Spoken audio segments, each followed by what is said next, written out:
We are back live inside the game, episode 79. Hello, everybody, and welcome in. Nate Wangler alongside John Natale. No John Turner here today, but we will continue on as usual.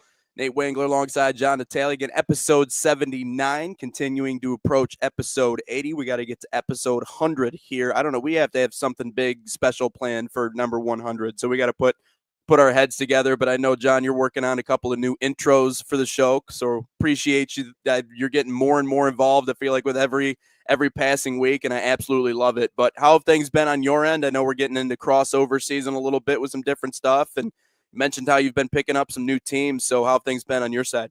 It's been very well, Nate. I appreciate it. Getting busy with the National Soccer Network stuff, picking up new teams all over the place, sitting here in Indy.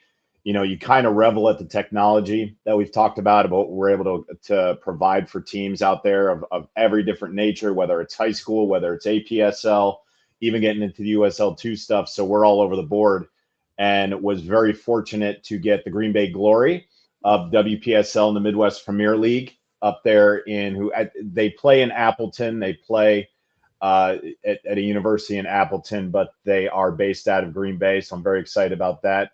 Carrie Geocaris, who's the owner, CEO, GM, coach. She's also a player on the team, so she does a little bit of everything. Has been fantastic to work with so far. That's exciting, but also picking up FC Pride Elite here in my own state and city of Indianapolis, Indiana, just up the road from me, about 15 minutes from me, a gorgeous facility. I showed you guys the scarves yesterday, what they sent me home with to give to you guys. So we'll get those out in the mail to you soon. But a fantastic club, Shannon Coleman and her staff over there. That's going to be excellent because we're doing those live, actually. I'll actually be on site for those. So that's going to be a very cool thing. I got some of my guys, as I call them, the four horsemen here as far as camera operators. They do Pacers, they do Fever, they do Colts, they do Mad Ants, Wow. Ball State, Butler. A great group of kids who are going to help me out on that. And so that's exciting. And Nate, you're in the depths of the well of a baseball season and baseball here and softball going on with another outlet that I do work for. So I was joking around. When I did my calendar last week, I'm like, a decent May. And then all this stuff happened with in the course of 3 days. And I looked at it and go, boy, I better put on my running shoes and fill up that tank of gas, boy, because we're going to be moving. Yep. And it's fun. I will say this, bouncing from location to location and driving different places, especially if you have a good group of guys who are running the camera, who are running those other things. It is really nice to have that because it just makes everything easier. And like we talked about, I mean, this is crossover season. I mean, I know I'm doing minor league baseball, but everybody who's in this industry, I feel like in one way or the other is doing multiple different things at this point. You know, school sports just wrapping up, finally getting into the soccer season. By the way, to you guys watching the show, make sure you like and subscribe to the YouTube page. JT was giving me a look at what the upcoming schedule looks like for us in terms of the sheer amount of games, and it is mind-boggling. But I will say, even over here, I picked up the Holland Rovers, which is, that's a Midwest Premier League team. So they're out in Holland. Be doing them. I'll be also doing Midwest United as well. So they're in the Midwest Premier League, and we have another team that's coming to Grand Rapids as well, MLS Next Pro. That'll be in the next couple of years. But excellent. Excellent. Downtown Grand Rapids. So, but it does raise an interesting question because you are picking up a couple of new teams here on NSN, and JT and I have talked in length about the benefits and sometimes the drawbacks of what we're doing. I would say more the benefits, just because obviously we want to promote the company. We don't want to talk about what takes away from it, but you're kind of doing a mix too of the remote and the live and in-person broadcasting. You've done a little bit of both sides of the aisle. Not that one is worse or one is better than necessarily the other, but this is kind of the direction our industry is shifting, and that's why it's something that we're kind of trying to lean into here at NSN because it's what a lot of the bigger companies are doing. I mean, you look at ESPN, sometimes at those desks, certain individuals will not be in person, for pregame shows. Heck, even for broadcasting itself. I know that was more prevalent maybe back during COVID, but it's still something that very much happens. What's your preference in that way? Do you like being in person, or do you like the convenience of doing a remote call? I think it's always a different feel when you're on site. Yeah. I just think you can feel the vibe. You can get the vibe of a crowd. You can kind of analyze a little bit more than what you can with just camera angles. Because when you're doing remote, you're subject to what you see by Yeah. other people. Right. Even if you have a 3 camera, 4 or 5 camera setup, you don't see everything. You can't sit in a press box and with your peripheral see. Let's just take soccer for instance. You can't see the 2 corners here and Mm-hmm. see what's over there. There might be something going on over here, even though the play's over here. Oh, look, there's got a little pushing and shoving going on back here. And then you can direct more of the broadcast because you can tell the cameras through your voice to say, hey, look back here, as Right. opposed to when you're doing a remote where it's what you see. That's what you're limited to. And then you're trying to talk back to you're playing a guessing game with your producer or your camera people on the talkback saying, is there anything going on? Hey, how did that happen? But the convenience, and we all really didn't do this type of work as far as remote prior to COVID. I Yeah. mean, you were there and you were there. But I think what COVID did is it opened up a whole new line. I mean, as Mm-hmm. hard as it is to talk about the positives that came out of that experience that we all went through, that it opened up so many different ways to get around something that catastrophic, but to make sure that the people were still getting what they wanted to see their favorite sports, to see their favorite players just in a different way. Mm-hmm. And it is nice to be able to do games on the West Coast, the League for Clubs, at 10 o'clock at night. When what else am I going to do at night? Do I wear Right. True. pajama pants? 100% I wear pajama pants. No one's watching me. Nope. So Yep. I don't have to worry about that. I mean, the Right. wardrobe changes drastically, and Mm-hmm. it gives them an opportunity to do those things as well because they probably weren't used to it. It's probably hard. Any production company now, Nate, the costs are through the roof for what local production costs just to have Right. man on things, and then as well as travel, sending talent across the country to do games and to send a whole studio over there and to send a truck and all those kinds of things. I mean, the costs add up. And when you look at it, probably what it costs to do remote broadcasts when COVID is, or just doing hours versus what it is if you find a local production company, it's yin and yang. Right. So, yes, I prefer to be live, but if it's with FC Pride, that's 15 minutes up the street, I'm 100% going to do that just because there isn't a cost involved. I could go grocery shopping, or I can have Jonathan and Bianca pay me to call a soccer game. I'll take Right. the latter of the two. Right. Now, if it's just for last night, I did Troy High School and I did Athens Red Hawks soccer game up in Troy. Who I'm won? nowhere near Troy. It was Athens 2-0. Ah, not very nice. Yeah, Okay. it was a very good game, very good match. But would I go up there? Yeah, I'd go up there, but it's 5 hours to and Yep. fro, so a 10-hour round trip. I'd have to stay in a hotel, and so you kind of take those into perspective too, and the family Yeah. time. You know, Yeah. I'm Yeah. with That you too. being on the Mm-hmm. road. You know that's one of the biggest deterrents of anything that we do in our industry is how much time is taken away. I don't want to say taken away from you, but how much time is invested on yourself to make sure you're ready, prep work, travel time, coaches meetings, players meetings, all these different types of things that go into a broadcast before it even goes on the air, and then the time itself, and you're taken away from your family. Right. And that's always a tough thing. And if you could kind of mold everything together at once, that's where you get the remote broadcast because you have the wife, you have the husband, your significant other in the yellow room, Right. banging away and or yelling at something or yelling at you through the closed doors, even though you have an on-air box on the outside of your studio and say, Right. "Don't bother me, I'm on the air for the next 2 hours." Right. But Right. Right. what about you? I mean, because you've done it on both sides, Yeah. and with that hectic baseball schedule, I know you travel to some and some you don't. So you're getting a mixture of both with the Whitecaps. So what do you prefer?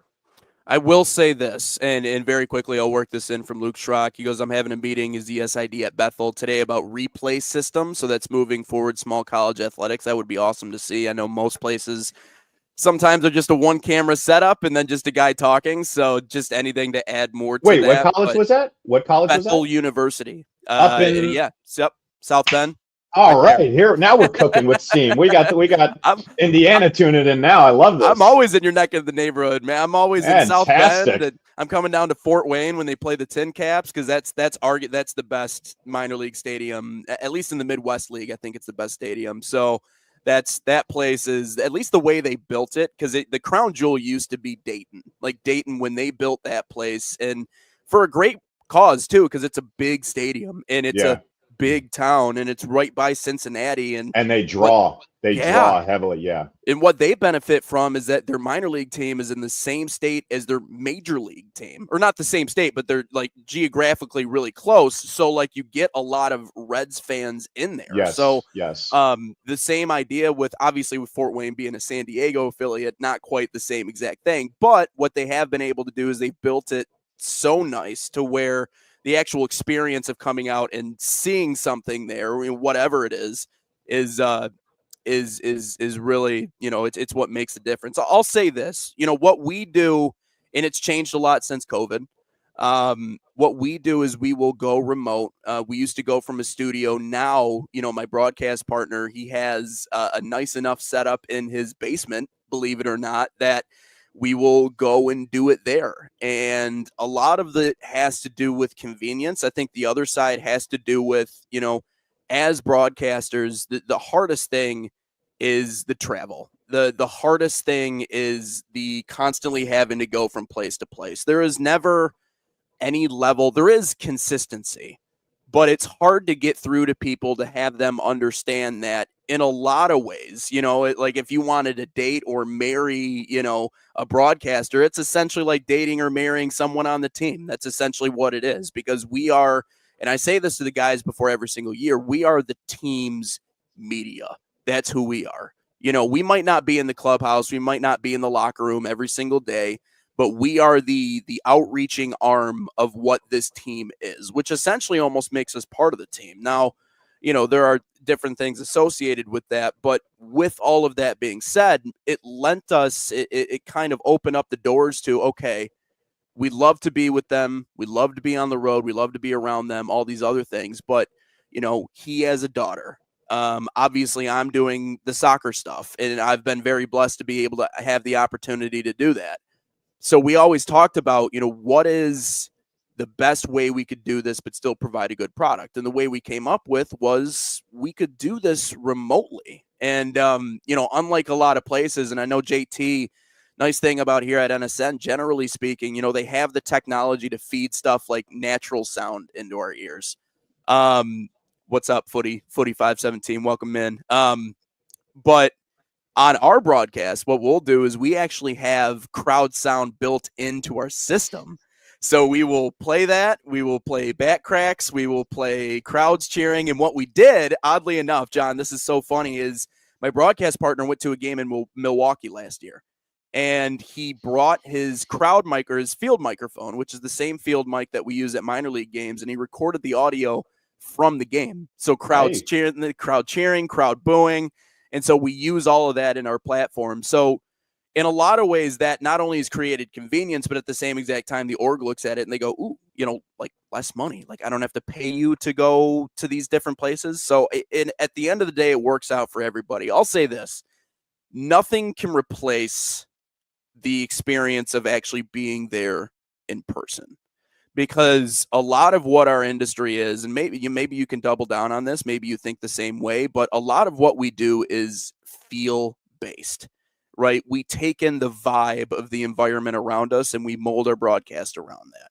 And the hard thing is that when you're not there, and I always run into issues with this, I'll say, here in San Diego, I was covering the league for clubs, and we'll take a look at some of that stuff coming up here shortly. But I was doing one of those games, and I see the weather. I see what's going on there. I see all the people. It looks like they're having a carnival. Like there's a bunch of stuff going on. And I go, here in San Diego.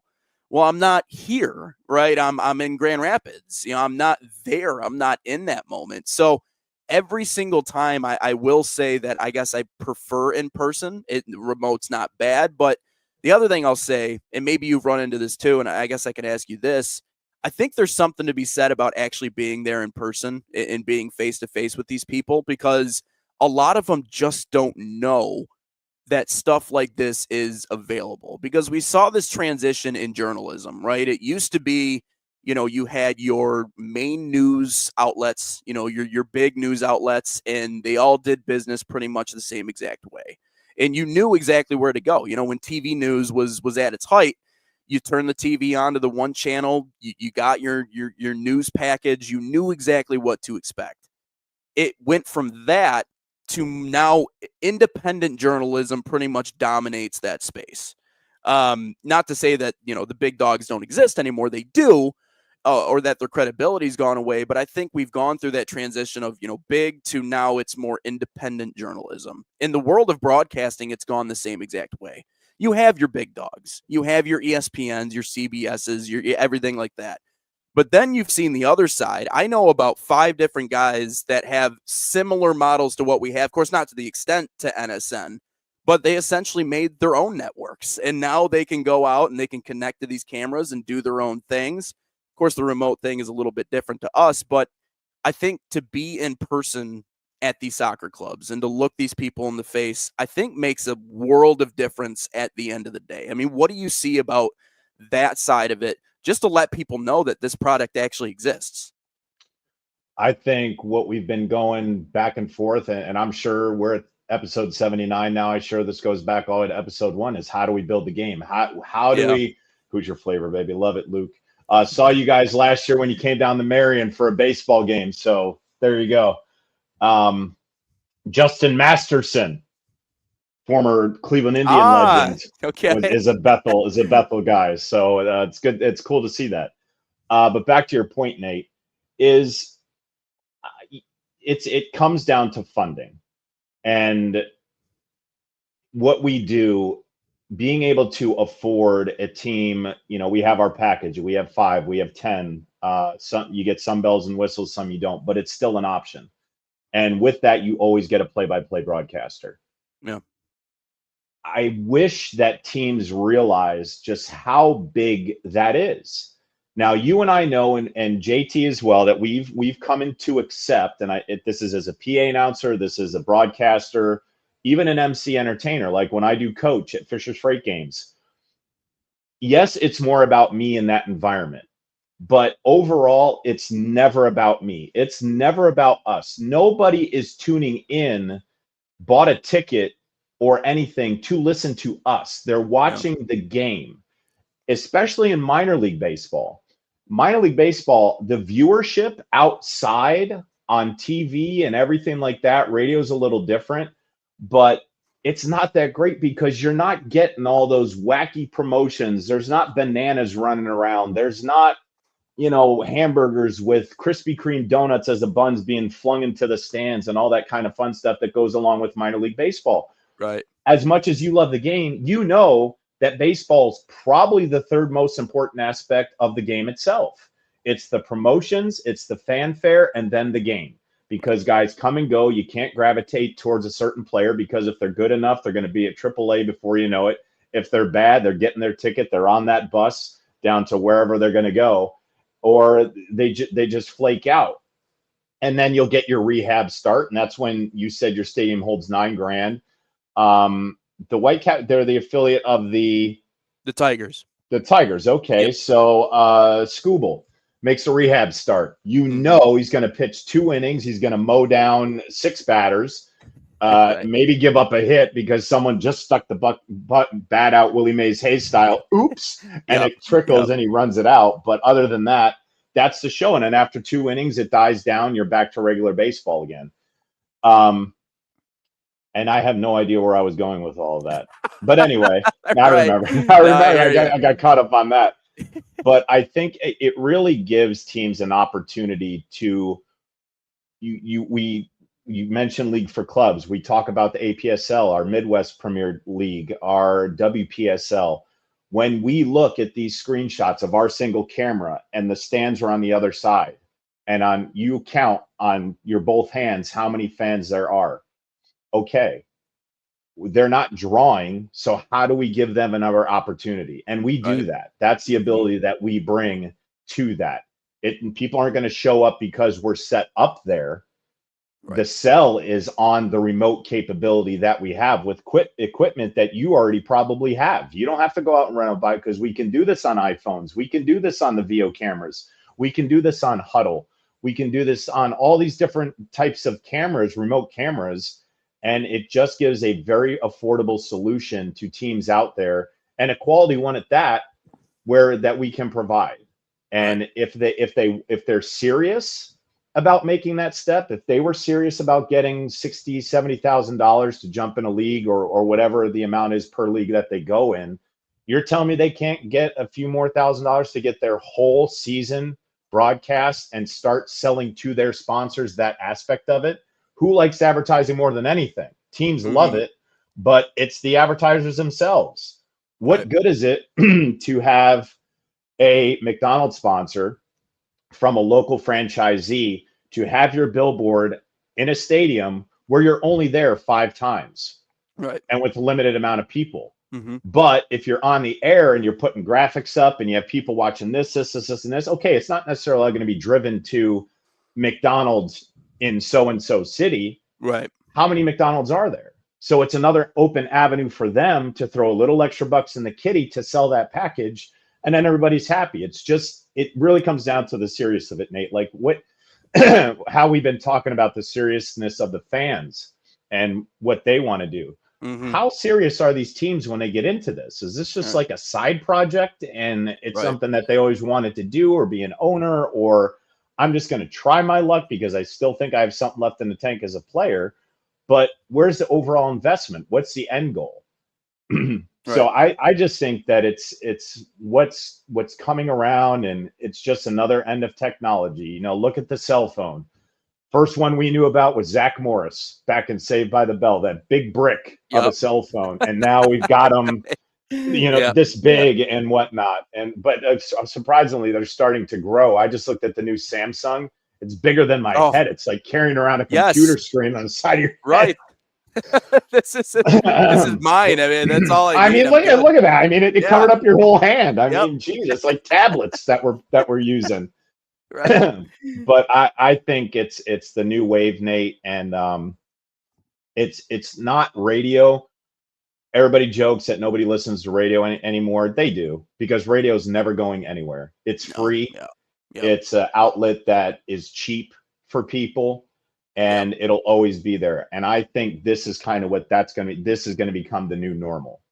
You'll have, you will never do a Final Four remotely. You'll never do a Super Bowl remotely, but maybe game 3 or week 3 of the NFL, Jacksonville, Cincinnati Bengals. The travel, I don't know about going to the Queen City or down to Jacksonville. I think we just may have pop this in the studio over in New York and just have someone come in to do this one. I think that's where it's going to go. And the other aspect of this, by the way, we got a really good comment on here. There's some really good matchups. Not a whole lot of surprises in the U.S. Open Cup. I am fascinated about this matchup in particular. Thanks for dropping in. I believe Bacos. Maybe that's how you pronounce that. Nochiyaya. Yeah, that's my guess too. But I just want to see the thumbs up emoji after I said that. Bacos Nochiyaya. You're good to go. But yeah, that's an exciting matchup.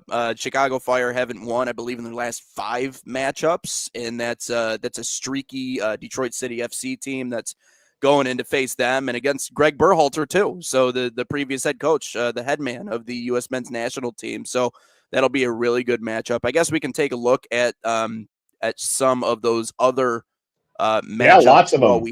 Lots of the USL and the a lot of things going on. MLS going at it today. So we got, looks at round of 32. So we had Charlotte 4-1 win over North Carolina FC. DC United with a 2-0 shutout over Charleston Battery.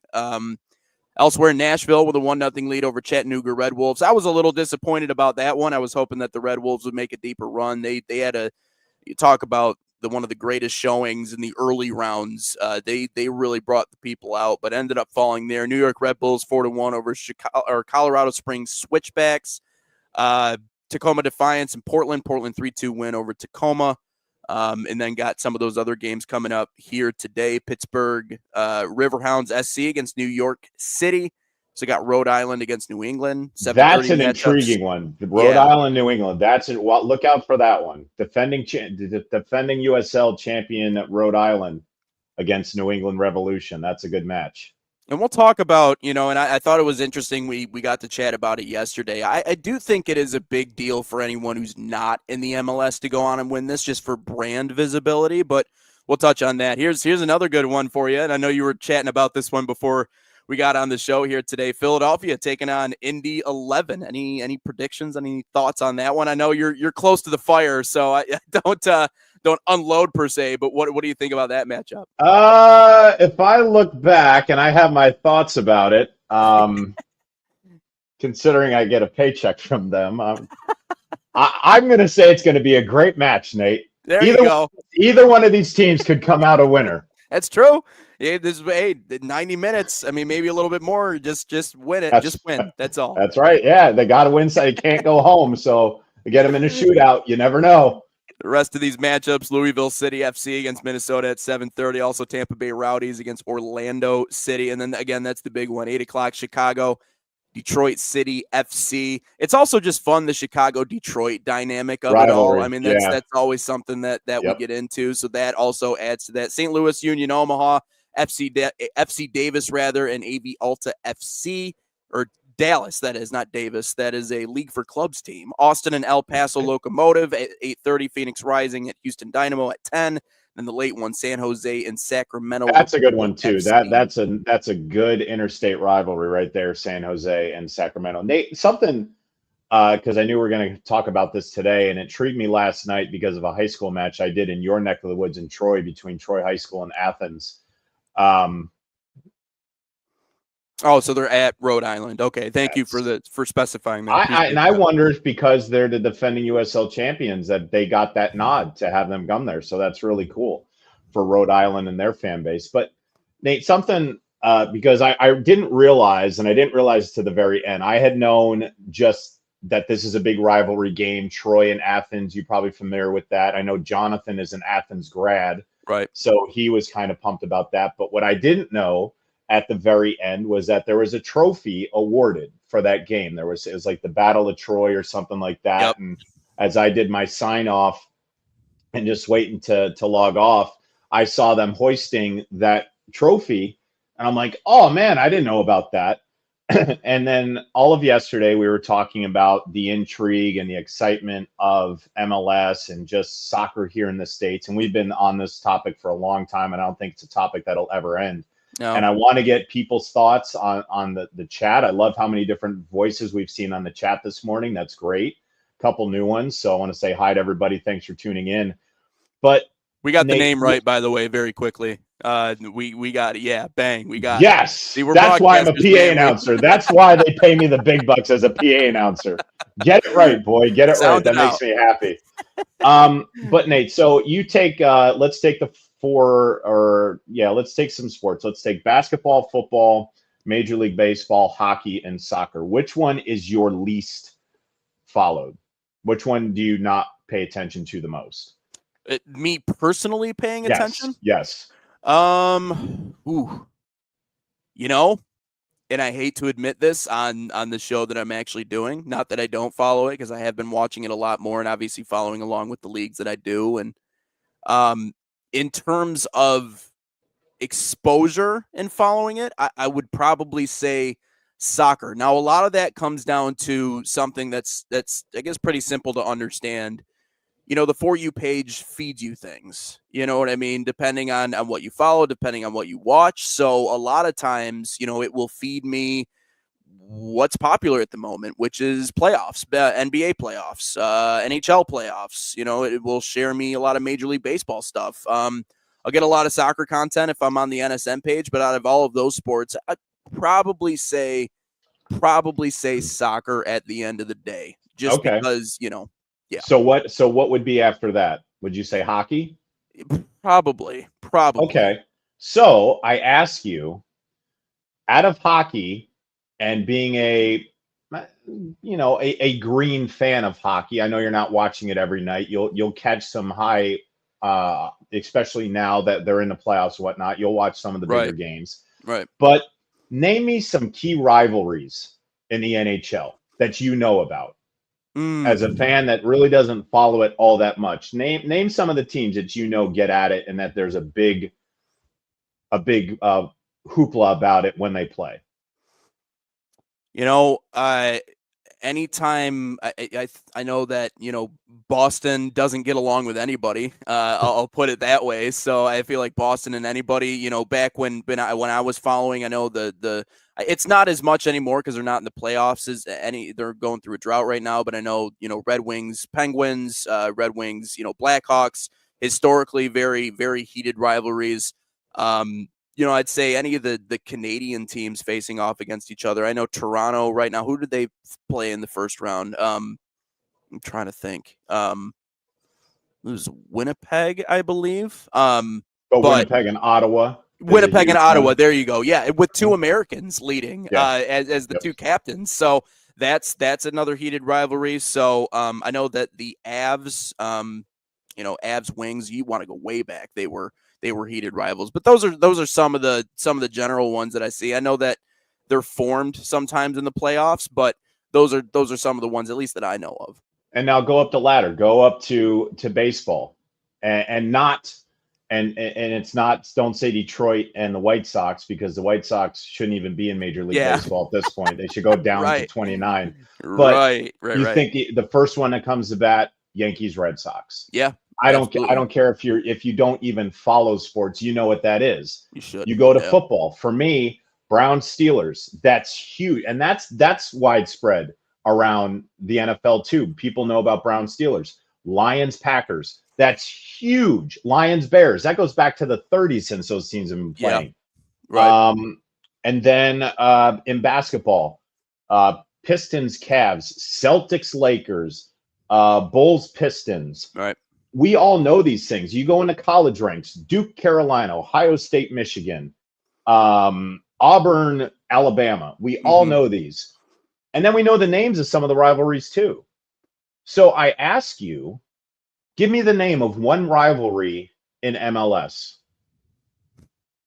I can't. Or even putting together teams, let alone the name of the rivalry, but putting together teams where, oh, I know that so and so and so and so are getting together this week for a match. It's going to be heated. Everybody should tune into this because they've got this. Who the hell knows about it? Nope. The only one that I know, just because it's the Crew and Cincinnati, and me being an Ohio guy, it's called the Hell is Real rivalry. And because there's a billboard on 71 South, in between, it's one of those evangelical billboards that says "Hell is real." So they're like, "All right, we're going to run with that," and that's the rivalry. I mean, yes, it is Columbus, it is Cincinnati, but they call it the "Hell is real" rivalry. So it is something. But ask anybody on the street. I guarantee if you went around to 25, 50 people and say, give me some MLS rivalries, you'd hear crickets in the background because they wouldn't know. Right. So how do we get that? I mean, how do they emphasize those rivalries? It doesn't matter. The one we always hear is Duke, Carolina. And it doesn't matter in every sport. Their softball teams could be garbage. But if it's Carolina and Duke, it's going to get worse something. Their lacrosse teams, their soccer teams, football, basketball is a huge one. 7 miles separate each other. There's none of that. Nobody exploits that in Major League Soccer. And that is something that we as a society thrive on. We want to see the 49ers versus the Rams, which are an hour away from each other. Right. Even though they're both awful, we will tune in to the Jets and the Giants. We will do that. We'll tune in to the Redskins and the Eagles because they're or the Cowboys versus anybody. And that NFC East probably has the most rivals within it. Like every team, when they play each other, that's a big NFL rival. We've got none of that in MLS. None of it. Yep. I mean, you should, because you have New York City FC and you have the Red Bulls. You would think. You have That's actually you have the Dynamo and you have FC Dallas. Yep. So that should be one, but it's not there. You don't know about those things, and that always adds intrigue, and we just don't have that in MLS, and I think it's discouraging because it's all over the board in the Premier League, Champions League, Serie A, all that kind of stuff over across the pond. I mean, you Yeah. mentioned everybody everybody hates Boston. Everybody hates Man U. Everybody hates Man U. Like, what did they do? They were good. Right. That's why everybody hates them. They have since not. Now it's Man City's turn. But Man U versus Man City, are you kidding me? People die. Like, you hear stories across the pond when they have matches that people die at the games because of fighting. I don't want to go to that extent. No, yeah, let's not go there. But yeah, but I mean, the passion that is shown for that. Right. So how do we do that here? Marketing. Nate? Yeah, it comes down to marketing the teams, marketing the players. Footy 517 jumps in here with another comment. He goes, Seattle v Portland is the goated one. That's for MLS rivalry. But how many people would know that? How many people would know? The Sounders and the Timbers. Who would know that? Right. Especially on the West Coast, out where we are. We're not watching that stuff. Right. Yeah. So, I mean, if you're in it, and that was something that JT said yesterday, if you're in it, if you're in Seattle, that's one thing. You might understand that rivalry kind of in the same way on, I guess, on a much smaller scale when it comes to Michigan high school soccer, how, we understand Troy Athens. I mean, in terms of state championship appearances and just overall prestige, I mean, those two schools are probably head and shoulders above most. What I will say apologize. is this. I was tilted. No, like, no, I felt I was leaning, and I'm like, gosh, darn it. Yesterday we said, and I want to circle back to it because it is along these lines, but we were kind of having an impassioned talk, and I like it when we get there because it just shows that we care and we're invested, and I'm all about it. My feathers never get ruffled. I get it. It's just a conversation, but the opinion yesterday was taken, because we have these U.S. Open Cup games, and frankly, not a lot of people come to them. They're against MLS teams. The tickets are cheap. There's probably the MLS team's going to win. They're not really playing anybody. They're playing guys that don't get a whole lot of minutes and this, that, and the other thing. So, the question becomes, why aren't people coming out to see these games? It's cheap. It's affordable. It's this, that, and the other thing. And then we brought up, okay, well, it's an elimination game. So that's the most exciting thing in sports, right? It's a one-game elimination game. So why aren't people going? But to take the angle that we did, and I say, it wasn't really hardline one way or the other. We talked on a lot of different things, but to say that, soccer fans need to wake up, they need to come, they need to support. There's a soccer game. So our expectation is there's a soccer game. Well, why don't you just go to the soccer game? I don't think it's that easy. I don't think it's that cut and dry. I don't think you can't just, we have a game, so I expect people to come. Contrary to popular belief, there are other basketball leagues in America. There are other football leagues in America, and they play at gyms around the city. I mean, I know there's a professional league that plays at, little college gyms around Grand Rapids. I'm a basketball fan. I love watching the NBA playoffs. I'm not going to show up to watch the Grand Rapids whoever's play the Fort Wayne, who cares? That's not just because I'm a basketball fan. That might fan actually be their name. That might actually be their name. Cares? The Fort Wayne Who Cares? And it might be a tournament. It might be something. I'm not just going to show up just because there's a basketball game going on. That's not how this works. So I know we have cells of fans across the United States, but the thing that I think the MLS is lacking is the marketing side of this, because I've said this before. I think in a lot of ways, John Natale, I think baseball isn't dying in the United States, but it's not what it used to be. No. There's a reason why we refer to it as America's pastime, because in America's pastime, it was America's sport. It very much was. I mean, everybody would go out to baseball games. It dominated the summer. Right. But now it's not nearly as much the same case. It still dominates the summer, mostly because it's the only major sport going on once you get into June, July, August. But that's one of the biggest reasons why it is what it is. But in terms of the other stuff, it is in terms of the numbers, people participating, little leagues are going away. It's not what it used to be. But Major League Baseball is doing A-OK. And the reason why they're doing A-OK was because they figured out, in order to keep baseball relevant, what we need to do is we need to go on a marketing blitzkrieg. We need to get our superstars in front of the camera. We need to take a unique approach to social media. We need to be more fun. We need to be more open. We need to kind of get away from this old guard of, hey, well, baseball's played this way and this is how it should be. And we can't mess with the perfect game. We can't mess with. We need to get away from that a little bit. And they have. They have with the pitch clock, they have with review, they have with the social media stuff they do. You see organizations doing more creative stuff, not only to market the game itself, but again, market the superstars. Like I can tell you about a couple of different superstars from that league because they're in every commercial, because they are here, they are there. And I know that the cultural relevance of baseball is still more than that of soccer in the United States. That's fine. Like we can say that, and I'm confident in saying that. But what Major League Baseball found out was the only way to survive or continue to promote our league is we have to get into the marketing side. I don't see. I can't remember. And even racing. I mean, you look at the Indy 500. There's guys that in that race that are pretty popular. They're in commercials. We know their names.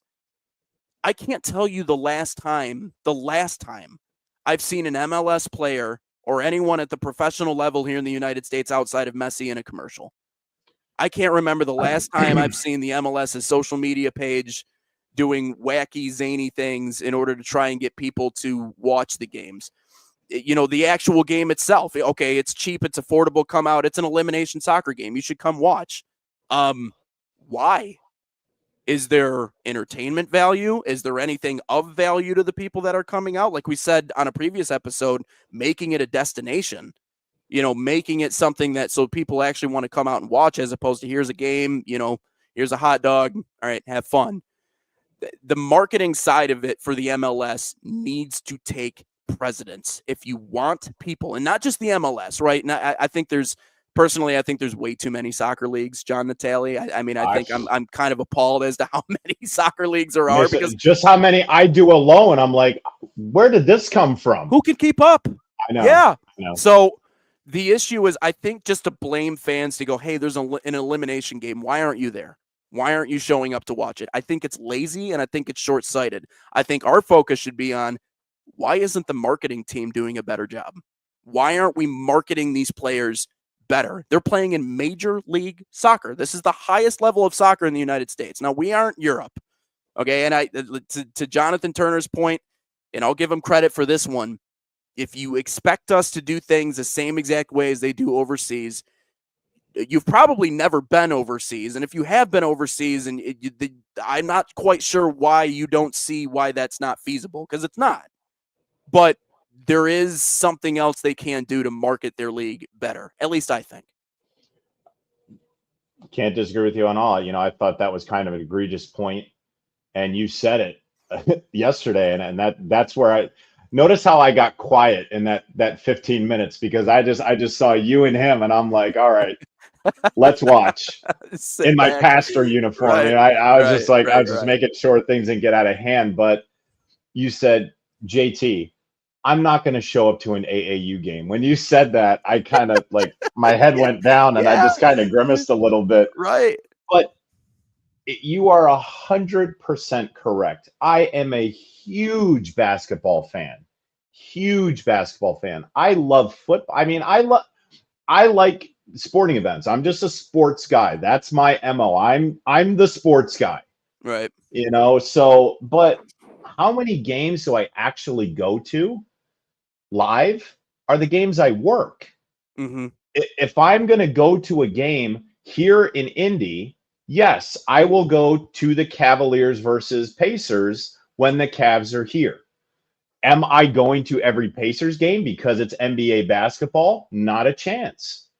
Right. And even if the Lakers come into town, even if the Celtics come into town, I'm not going. Right. It's great, but I'm not going to do it because it costs so much money. Well, these tickets are cheap. Yeah, I could go up to a high school game and pay $5 and get a popcorn and a hot dog, but I'm not going to do that. Right. And what's something that's amazing to me, Nate, and you piggyback off of this if you can. When we think about what you're talking about, the marketing side of it for all Mhm. the leagues, Mhm. who are the marketable players? I guess that MLS, yeah. well, Yeah. in MLS, it's Messi, international Right. player. Right. In the NHL, it's Alex Ovechkin, an international player. Right. Major League Baseball, it's Shohei Ohtani, Mhm. international base player. In the NBA, it was LeBron for a long time, but Luka has really come through and started to shape that differently. And Vector Right. Wembanyama, that Right. he's starting to get opportunities and everything like that. It's still Mhm. America's sport, but that international flair is coming to it. The lone Yep. sport where it's not an international uh, sensation is the NFL. Mhm. Mhm. And that is something I don't want to say it's alarming, but it just goes to show you what are we doing with our own athletes? Like who the person and this is why like he's my favorite football player aside from Randall Cunningham, who is my all-time favorite NFL player, but Peyton Manning. Do you Mm. remember those commercials that he did with the Sprint commercial and he's Oh got the yeah. fake mustache and he's like, Uh-huh. I'm all about 6'5", good Right. looking, rocket arm. I Uh-huh. love those kinds. I mean, that he was sensational, not just as a football player, one of the best quarterbacks ever do it, but he was a marketing genius for what Yep. he did. Yep. And he still continued to do it afterwards. He was Yep. still the most marketable football player years after he retired, doing the progressive commercials and doing Papa John's, doing phone commercials, everything. And but you don't have that really in the NFL. Who is the NFL superstar? Like who is that marketable guy? Yeah. And Yeah. outside of Otani, who is it in Major League Baseball? I'd I say know Aaron Aaron Judge. Judge. He Yeah. does. I Yeah, mean, yeah. Yeah. he's doing some with Pepsi, and that's a huge Right. brand and Right. everything. And Mike Trout, I know that he did that little thing with Ken Griffey Jr. But Mhm. notice how they're bringing. Think about you. Oh, I love that you brought this up because got me going. You can see the energy in my face. I'm getting beat red because I want to talk about this because I Let's know how go. important it is. Chicks dig the long ball. Do you Yeah. remember that? Mhm. Tom Glavine and Mhm. Greg Maddux. Mhm. One of the greatest marketing things I've ever seen. And Mhm. it worked to pieces. Ken Griffey Jr. And then that's what brought that back, that home run derby between Trout and Griffey just about a year and a half ago. That was brilliant. Right. But it's nobody is taking a specific person like they used to do and bringing them to the forefront. It's just kind of, okay, well, I think this person can do it. Let's just ride this wave. You Mhm. mentioned back in the day how baseball used to be America's sport. You know, another one is that just died? Hmm. NASCAR. Hmm. NASCAR is a huge one. Yeah. You look at the 80s, the 90s, you had rivalries. You had Darrell Waltrip. You had the old man Earnhardt. You had Jeff Gordon, the young rookie who was Tony just Stewart. tearing it up. Tony Stewart. I mean, Yep. all these guys, and there were rivalries. There you Yep. go. There were your rivalries there. Yep. Senior and Gordon, the old head versus the new guy, that was a huge rivalry. Yeah. Cale Yarborough and Petty, all these different guys. You had so many different Kevin Harvick. When he came in, he was a load to work with, and people hated him, but he got in people's faces with the Yeah. old guard and everything. Tony Stewart didn't give a rat's patoot who was on that track. If he Yeah. wanted to move you, Yep. he would move you, and he established that reputation. Mhm. And now they don't do that, which isn't terrible because when you actually think about NASCAR, how precise you have to be and how good those drivers are. Don't give me this, oh, they just go in circles nonsense. Anybody took No. one car, I'd let you go on the straightaway. You would be into the wall as Yeah. soon as you got there. Yep. But anyway, is that you don't have that anymore. They're losing sponsors, they're losing money. You can see some of the tracks, yes, they're sellouts. Some there's barely anybody there All right. because the old guard, just like the drivers, those people are not going to the track anymore. In Mm. their 40s and their 50s, yeah, we love this, we love this. Now they're 70, 80 years old. They can't go. What Yeah. have they done to attract new fans? What have they done to attract the youth? Nothing. Nothing.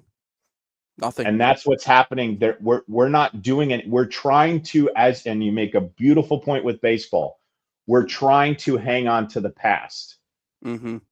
That's Mm-hmm. over. Just because it wasn't broke, we don't need to fix it. Well, guess what? It's extremely broke, and we need Yep. to do a lot to fix it because we're Mm-hmm. not attracting new fans. We're Yeah. not getting the youth to get excited about, oh, look at all the different possibilities that you can do, not just playing, but you can be on TV. You can be in TV shows. You can be an analyst. You can be a broadcaster afterwards.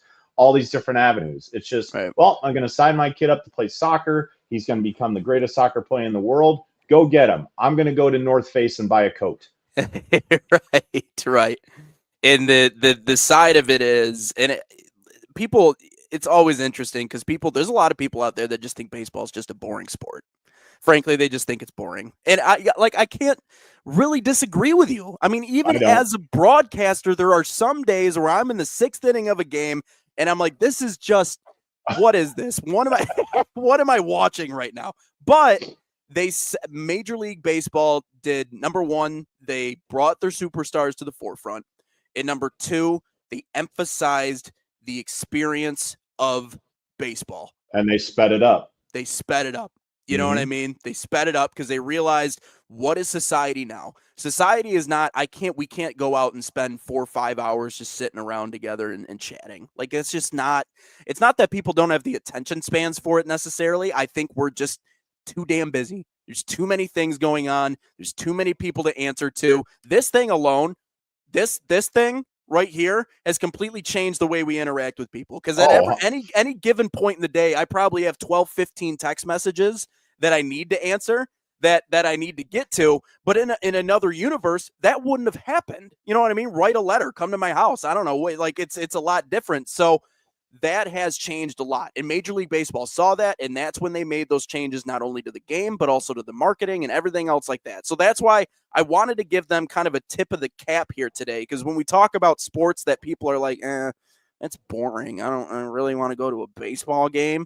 Well, here's why. There are superstars. It is fun. It is fast. And what frustrates me more, and this isn't, I'm not trying to talk down on soccer. What I'm trying to do here is, I've seen high level competitive soccer. I've been there. I've been in person. It is extremely, extremely entertaining. And this is coming from someone who wasn't raised on it. You know what I mean? And even when I landed in that bar in Ann Arbor with my dad, and Liverpool and Tottenham were playing and we're watching this game, I'm watching him learn as we go along, and I'm watching him kind of enjoy it. And mind you, this is an OG American. He's not a good old boy, but he's football, basketball, baseball, all about it. Soccer, That's it. soccer. Who likes soccer? We're sitting there, we're watching it, and he's like, ooh, and I'm like, he's watching things happening. I'm like, yeah. I'm like explaining the game to him. I'm like, this is it. This is it right here. We're just not marketing it the way we should. And the thing I'll leave you with, and I see you geared up, ready to say something more. I I'm ready. got right up in my chair. Got up on that thing. Messi is great. Messi is great. Okay, he's the greatest man to ever play the game, and anybody that will tell you the same thing. But you can't, if you're the MLS, if you are American soccer, it's awesome. Continue to put him out there. Our issue that we run into is, you can't just rely on Messi if you want to grow the game here in the United States. And the trouble is that the best player from this country is Christian Pulisic. I don't know if you know this about Christian Pulisic. He's not normally one to get in commercials. He's not normally one to put himself out there. He's very much a keep to himself kind of guy. We need more. We need more than that. We need an American player that we can put in front of the camera. Peter says Messi is not God. I realize that, but he's he's No, pretty good at the game of it's soccer. Lionel No Messi. one's Yeah, I saying he's mean, it's God, Lionel. but It's Lionel Messi. yeah. There's God. I mean, two different entities. I don't think God Right. gets on the pitch every now and then, and Nope. play some footy. But So anyways, so that's the point. Like, you can't rely on Messi solely. You have to find a way to market the guys that are in your system. You have to. You know what? And you mentioned this yesterday, because when you said the environment with the pub and your pops and all that story, which was a beautiful story. I loved it. The energy and the enticement that comes from international soccer and where you and your pops were. Mm-hmm. It was because of the crowd. Yeah. You felt the energy of the fans with around you, pure Yeah. Tottenham fans, pure Liverpool people. When you go to a match on the other side, if you go to Stratford, if you go to Camp Nou, if you go to where Juventus plays, anything like that, the energy is around here. They know that it might be 1-0. It may be a draw. It may be 2-1. Those goals are going to become far and few between in there because it's such good soccer. You're not going to see 8-0 in any of those games. Maybe Right. once in a while you might, but that's just not how it works because the quality of play is beyond that. That's the best level of soccer in the world, as well as it is in South America and Right. random parts of the world, but it's definitely not here. But that's where the energy is drawn on. And when you go to MPSL or NWSL game, or you go to a League for Clubs match, or you go to an APSL game, there's no. What are they feeding off of? What are the players feeding off of? Nothing. And that way, the fans aren't feeding anything. Yeah, Coffee Firm. This illustrates exactly what I said perfectly. U.S. soccer needs a Yeah. character, one that can play, but is flashy, irrelevant, comfortable in front of the camera, loves the spotlight. Again, it's not easy to find. A lot of And I people are love the ref, Clint Dempsey, Modelo. He was like the Modelo guy, Clint yeah, Dempsey, if you remember yep, that. And it's amazing that he brings that up because, boom, yes, he was a great soccer player. mm-hmm. But as soon as I saw Clint Dempsey, I just think of those when you're after a hard day at the match and you want Yeah, to hang with your buddies, that yeah, low voice, and then it Modelo with Clint uh-huh, Dempsey. You're like, yeah. yep, So beautiful point, Coffee Firm. See, we're not see. This is what we're doing, Nate. We're changing opinions. yeah. There DeMarcus you go. Beasley, Peter's Landon got it. Donovan. DeMarcus Beasley, Landon Donovan, Now, mind you, DeMarcus Beasley. yeah, So this is and my no, guy go from ahead. Yeah. Bethel's gonna know this. DeMarcus Beasley. Now he's in charge of Fort Wayne FC, and they built this beautiful 8,000. They're gonna move up next year. They're going to professional USL 1. They're moving up. Got an 8,000 seat facility up there, brand new, and he's in charge of that. And because he's a Fort Wayne guy. Right, And that's something for the Fort Wayne. I know they're going to gravitate to that, but how right, many other people know about that? Use what you have. I know it's contradicting myself because you're going backwards, but use the fact that you and Landon Donovan and all those other guys from that Clint Dempsey's of that era and everything. Go back, grab them, hey, what worked? What were we doing? mm-hmm, We're not necessarily going to use you, but make a mm-hmm. spot. Like Try, use Christian Pulisic as a quiet guy, and then make a commercial with like Landon Donovan mm-hmm. and say, "Hey, buddy, you need to get more vocal," and then make it like a Sports Center commercial. Remember when Yeah, Landon Donovan, when he was making the copy and he kicked the printer and a yellow yeah, card came out? That was yes, yes. hysterical. Thank you. And then Yes. when John, I think it was Abby Wambach, Mm-hmm. another one. Like I'm spitting out these names because I just remember that when she ran into John Anderson and he went down, he's Oh, like, yes. "Oh, my ankle, and then they walk away and he gets up and he kind of brushes his Yeah, pants off. And I mean, they were yeah. brilliant. Why aren't we doing stuff like that I don't brings know. smiles to our faces, Yep. makes these players relevant to who we are? I think what we've done, Nate, is we've elevated what players are to a standard that we cannot touch them, that Yep. they are not accessible. Yes. You're LeBron James. Yes. I'm not going to ever run into LeBron James. He's not going to joke with me because he's got 16 bodyguards around him. He's going around in the beast like the president does in a car that's bulletproof and whatever. And they make him seem like they're untouchable, like they are gods. Yep. And we need more of that accessibility to them. How Right. can we identify? Because we can't go out there. We can't play the soccer like they do. We can't get on the ice and play hockey like these professionals do. We can't get on a court and dunk and shoot threes and all that kind of stuff, even though I've got a mean jumper from 17. Watch out. That boy. I'll back you down on that block so freaking quick. But we need to make players and teams more accessible. I think they're too far away from us now in every Yeah. sport. Yep. And we need to find some way that we can be like that. So it draws us to be more like the players and the coaches and teams that we idolize. You need to get people, you need to get them in front of people. You need to get them in front of the camera. You need to, and even if you don't think, hey, you know what, maybe his name isn't as big as if he's in front of people, if he's doing a funny commercial, if you're doing some sort of unique marketing with these players and you're not, again, putting them on a pedestal higher than anything else, you are going to at least get people to recognize who they are, right? And that's step one, right? Everything else beyond that, yeah, we can work on that, but it has to be there. It has to be more creative. The thing that I'll leave us with, and I know we're running up on the time here, is, to anyone that, judges the game without actually watching the game at these highest levels, at these professional levels, and even at the lower levels, like, they just don't understand. And it all comes from a place of not necessarily, knowing anything. It just comes from a place of ignorance. It comes from a place of they just haven't been exposed to it. And the only way to get the younger generation to continue to buy in and stick around in the game of soccer and not just play little tykes and then just be like, okay, I ran around on a field for an hour, I'm good to go, and then I'm going to go move on and play basketball, football, hockey, whatever. The only way to do that is to, again, target that audience, not only with your marketing, but how do we work on the game itself in order to really reach an American audience? Because that is the hardest thing right now. So I do think that's a really good talk. We'll continue that conversation probably here on episode 80 coming up tomorrow. Again, like, subscribe, give the page a follow. Coffee Firm's getting one last comment in here before Lawless turned over politically. You saw him on TV. Yeah, I mean, that's, there's a lot of different names, a lot of different examples of that. But again, this conversation will continue tomorrow, 9 to 10 a.m. inside the game. John Natali, I have a sneaking suspicion you're going to be on every show here eventually. I mean, you keep sneaking on more and more, and it might be a Monday through Friday option here coming up shortly. I'm hoping. Just send me the contract. We'll do it, because you can see I get heated. But Nate, thank you so much. That was so much fun today. And I really want to thank everybody that was chiming in on the bottom, seeing a lot of new names, seeing a lot of the regulars. So we greatly appreciate you tuning in. And that's how we thrive as off CNUs. So thank you for that. Appreciate you guys for feeding the conversation. We'll be back tomorrow, 9 a.m. right here on Inside the Game. Have a good one, everyone.